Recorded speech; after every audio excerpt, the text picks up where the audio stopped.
හයි කොහොමද ඔයාලට අපි අද යන්නේ කැන්ඩි වල තියෙන ලස්සන බංගලෝ එකක් බලන්න. ඉතින් අපි ගිහිල්ලා බලමු බංගලෝ එකේ විස්තර කොහොමද කියලා. ඉතින් අපි උදෙන්ම පිටත් වුණා. කඩුගන්නාව ඉඳන් පේරාදෙනියට එන පාර දෙපැත්තේ මාර ලස්සන view එකක් තිබුණේ. ඉතින් ওই විදිහට තමයි අපි බංගලෝ එකට ආවේ.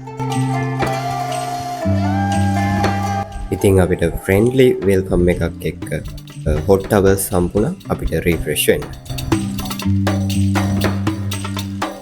බංගලෝ එකේ ඉන්ටීරියර් ඩිසයින් එක ගැන කතා කරනවා නම් ලක්ෂරි බංගලෝ ඉන්ටීරියර් ඩිසයින් එකක් තමයි මේකේ තියෙන්නේ.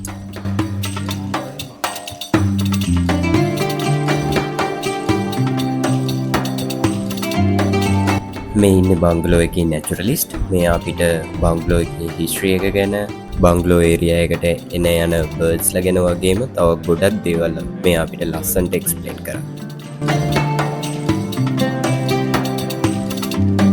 ඉතින් වෙල්කම් ඩ්‍රින්ක් එක විදිහට ඇම්බරල්ලා ජූස් එකක් හම්බුනේ මෙන්න මේ විදිහට.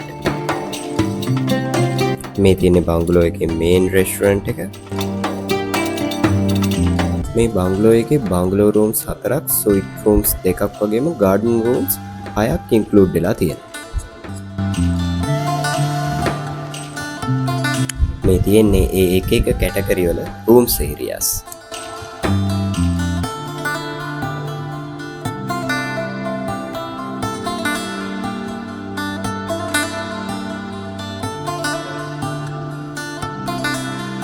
ඉතින් මේ හොටෙල් එකේ ලක්ෂරි ෆැසිලිටීස් ප්‍රොවයිඩ් කරලා තියෙනවා වගේම ඔතෙන්ටික් ඇන්ටික් අයිටම් වලින් රූම්ස් ඩෙකරේට් කරලා තියෙනවා.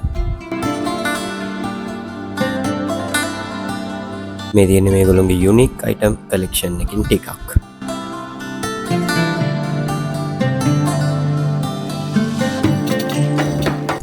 අපි හිමින් මේ විදිහට ෂැලේස් පැත්තට ඇවිදගෙන ගියා.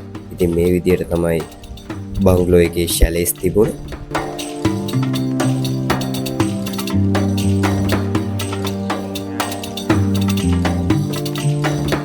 ෂැලේ රූම් එකක් වුණත් තියෙන්න ඕනි මේන් ෆැසිලිටිස් ඔක්කොම මේගොල්ලෝ ලක්ෂරි විදිහට ප්‍රොවයිඩ් කරලා තිබුණා.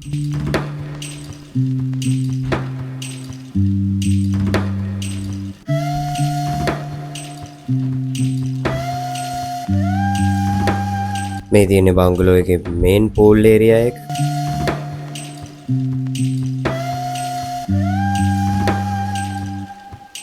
මේ අවුට්සයිඩ් ඩිනර් ඒරියා එක වගේම මේ තියෙන්නේ ඒගොල්ලොන්ගේ ස්පා ඒරියා එක.